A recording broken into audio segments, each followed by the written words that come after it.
Eu queria só colocar o Henrique, ele está tão elegante que ele está esquecendo de argumentar. Ele acha que o próprio tema. É o Mas gatinho, eu quero colocar algo que você já teve como argumento, eu acho válido, porque quando o senador Jacques Wagner foi acusado, ele foi delatado por ligações com a Odebrecht e também com a AES, empresas ligadas ali ao governo da Bahia. Mas segundo você o bem Henrique, falou a Odebrecht aqui foi vítima. que a Operação Lava Jato acabou liquidando com a vida financeira dessas empresas. A Lava Jato faliu as empresas. Isso. Assim, E estadinhas, as né? empresas continuam Vítimas. aí, muitas funcionando, mas sem a capacidade que tinham antes. O Brasil, inclusive, era exemplo de exportação de engenharia na época, que hoje nós não temos. Hoje, boa parte das empresas que fazem essa engenharia de grande porte já não são mais brasileiras e a época eram. Acho que a gente tem que fazer aqui a devida observação. Quem pratica um crime tem que responder pelos seus atos. E quem é responsável por ter praticado um crime é a pessoa que fez isso, seja uma pessoa jurídica ou seja uma pessoa física. Então as empreiteiras escolheram subornar, escolheram participar de licitações fraudadas, tinham uma vantagem competitiva desleal em relação a outras, tiravam do mercado outras através dessa trapaça e elas arcaram com as consequências. Claro que ninguém quer prejudicar ninguém, mas ali atos ilícitos foram praticados. Os nossos processos criminais, aliás, ali na 13ª vara que eu trabalhava, era contra as pessoas físicas.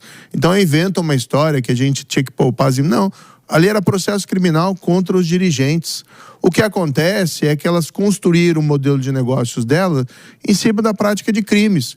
Quando você tira esse componente, elas não se mostraram competitivas e tiveram problemas.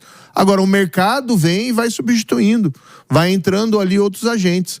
Defender, por exemplo, que a gente salvasse a Odebrecht e se tentou fazer um acordo para preservar a empresa, isso foi feito ali, foi feito o que poderia ser feito pela legislação, é como defender hoje, como muito bem colocou a Jéssica, então vamos salvar o Banco Master e vamos jogar tudo debaixo do tapete. Né? No fundo, a gente aprendeu com o desmantelamento da Lava Jato por razões políticas, porque nenhum inocente foi preso e condenado na Lava Jato. Se tivesse um inocente ali condenado, eu me ajoelhava aqui e pedia desculpa. Não foi isso que aconteceu. A gente sabe que a Petrobras foi roubada. A gente tem as provas, a gente tem as confissões. A gente tem 6 bilhões de dinheiro retornado. Mas o desmantelamento da Lava Jato abriu os porteiros do inferno para a volta da roubalheira, que foi o escândalo do Banco Master e o roubo mais vergonhoso da história do país, que é o roubo do INSS. Feito pela quadrilha que o Lula colocou no INSS. Envolvendo, inclusive, aquele Alessandro Stefanuto, que está preso hoje. Teve a pachorra, quando eu estava na CPMI do INSS, de ir lá prestar um depoimento dizendo que ele não tinha nenhum problema, que ele era um técnico, que ele era muito respeitado, roubou os velhinhos, roubou os idosos, roubou as viúvas e os órfãos, está pagando o preço, ainda bem, graças à condução firme do ministro André Mendonça. Enquanto o Lula tem uma anedota só, ele faz piada o tempo todo sobre o crime organizado, chamando eles de nossos criminosos. Esse lançamento do Brasil Sem Medo teve algum paralelo com o coletivo do Boulos, né? Frente Povo Sem Medo, vocês se inspiraram ou não? Porque o coletivo do Guilherme Boulos se chama Frente Povo Sem Medo. E aí a direita agora, com o Flávio Bolsonaro, lançou esse Brasil Sem Medo. Eu gostaria de saber se tem alguma inspiração na nomenclatura ou se vocês nem pensaram nisso. O Boulos nunca foi exemplo pra nada pra mim, eu nem sabia que ele tinha isso, eu não acompanho, na verdade. Acho uma figura política irrelevante, perigoso pelas ideias pro país aqui. Graças a Deus São Paulo escapou de tê-lo eleito como prefeito, mas imagino que seria um desastre completo aqui para a cidade, então jamais é fonte de inspiração para qualquer coisa. Pessoal, o vídeo está quentíssimo, está interessante, mas eu quero aqui agradecer primeiramente, meus amigos, a sua participação, o seu engajamento nessa tarde de terça-feira aqui para com o nosso canal A Opinião é Sua, e para fazer jus aqui ao nome do canal, eu peço para que você fique comigo aqui até o final, para que no final também você possa formar a sua opinião a despeito de tudo isso e deixe aí nos comentários o que você acha, tá?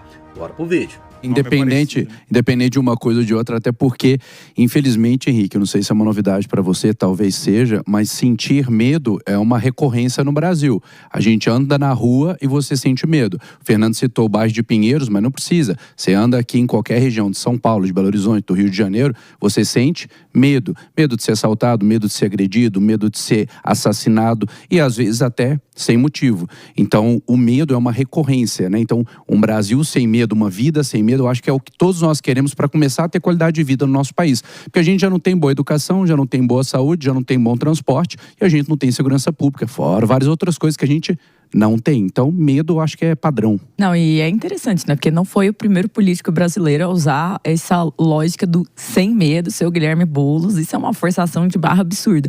O mais é ele inspirar qualquer tipo de programa ou plano de combate à violência ou ao crime organizado. Não é muito fetio dele, ele não tem propostas nesse sentido. Ele é mais aquele cara do hino nacional do Todes e essa pauta identitária. Eu não sei, mas eu acho que a pauta de levar a linguagem neutra para as organizações criminosas ainda não chegou lá. Mas agora voltando para o senador Jacques... Seria Brasília sem medo. Brasília sem medo. Era melhor, Boulos traiu a causa. Feio isso, chato.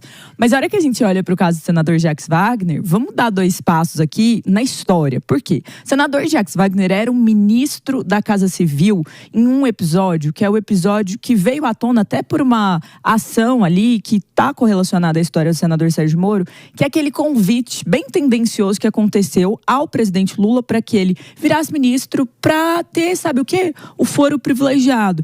Porque quando o Henrique ele critica a prisão em segunda instância, ele não entende que muitas vezes a lógica do foro privilegiado, ela também é uma carta de bloqueio, de saída, de agilidade, de permanência desses nomes no poder. E aí o senador Jacques Wagner sairia do cargo em favor ali do futuro ministro de Dilma Rousseff, não acabou se concretizando, Luiz Inácio Lula da Silva.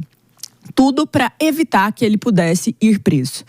Aí, lá atrás, na história de Jacques Wagner, nós também temos um processo ligado à Operação Lava Jato. Supostamente, ele teria sido envolvido com o quadrilhão do PT que dominava a Petrobras.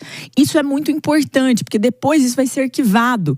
E, de repente, olha, que novidade, ele também aparece na situação de envolvimento com o Banco Master.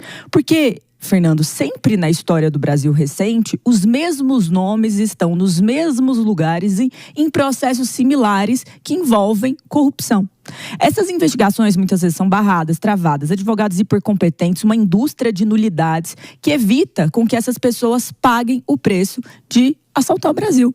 Então, as investigações devem seguir, ele deve apresentar suas próprias defesas e todas essas coisas. Mas vamos ser sinceros, quando a gente olha aquelas mensagens, quando a gente olha o apartamento, até o show da Taylor Swift, nossa, um camarote aqui no show de São Paulo. Tudo isso me parece coincidência demais pra gente ignorar que é um senador da República tendo esse tipo de relacionamento e que a Polícia Federal, ela não ia fazer essa operação do nada, da cabecinha dela. Tem muito mais coisa aí para vir à tona. Por isso, tem que ter atenção nesse caso. Mas o show da Taylor Swift, me parece, estão investigando, parece que seria alguma coisa. Caso contrário, seria uma punição. Se a pessoa não falasse, teria que aguentar o show da Taylor Swift. Claro que não. Inteirinho. Teria que aguentar inteirinho. Eu arrisco. Pessoal, chegamos aqui ao fim do nosso recorte. Pra gente é gratificante que você faça a sua análise, deixe aí nos comentários o que você acha de tudo isso.